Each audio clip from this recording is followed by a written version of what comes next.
Welcome to Gold Talks. On these little clips, we're going to meet some very interesting people that are going to connect sports, football particularly, and mental health and wellness. I hope you enjoy. Welcome to Gold Talks. Today we have Kevin Egan on the show.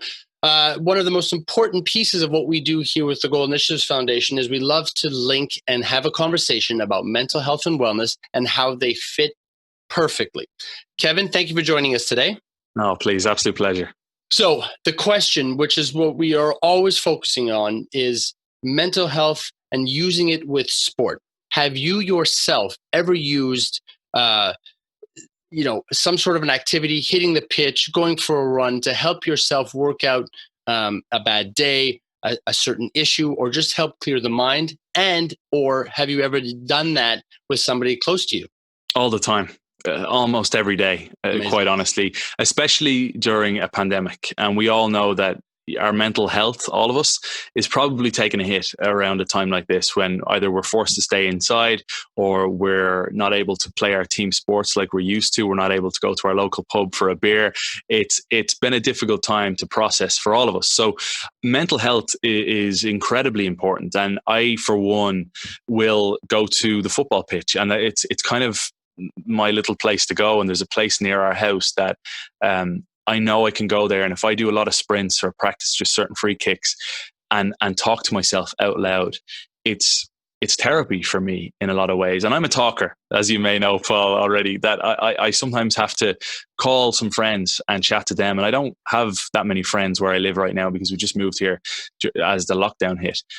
So I'll call people, have a FaceTime session, but mostly head to the park and go for a run, because I feel the fitter I am physically, the fitter I absolutely am mentally. And they definitely go hand in hand. If I sit around, especially with social media, it's such a curse these days. Yeah. To be on social media and to be so locked into your phone and your head is locked down like this and you're growing a horn at the back of your neck, you just don't realize it yet. Yeah. And all these things are happening, and it's so dangerous. You can spiral so easily, especially if you're watching the news and everything going on in the world right now. It's very difficult. So get out, run, get some fresh air, feel good about yourself, and reframe, because it's more important now than ever before. And then do what you just did, and you reach out to others, right? I mean, like you said, and then social media can be rough, but it also can be very uplifting and positive. There's a lot of positivity out there as well, right? So it's really doing what you said.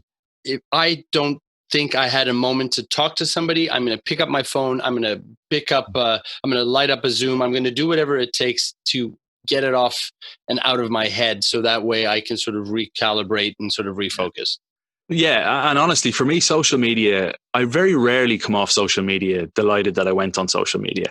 And it can be fine. I mean, but we're in the industry where 1,000 people on social media could say you're great, and then one person could say, well, you're an idiot. You're terrible. And that one person is going to get inside your mind and live there for a while, which is just not healthy. It's not the right way. But you're dealing, yeah, I know, but at the same time, and this isn't a scab on social media, and I know you specifically, that same man or woman that has that negative comment will say that most likely to you after your shoot, while you're in the grocery line, because you are a personality. So you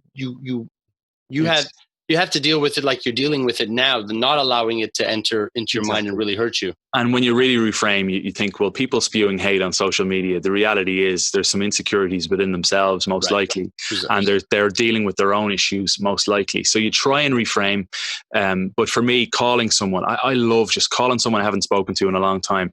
How are you? And actually having a good chat over the phone. If they can't talk, maybe we talk later on, and touch base, because I think at a time like this, everyone should really sit back and think, who have I not talked to in a while, and call them, because we don't know what people are going through right now, especially as we hit the winter months. Remember, this hit back in March as things were starting to heat up and you could go for your walks. Right. And, living in Montreal, the winters are brutal. So It's important when things get a lot colder that we call people and we touch base and we say hello, and it could go an awful lot further than you think. Yeah, I love it.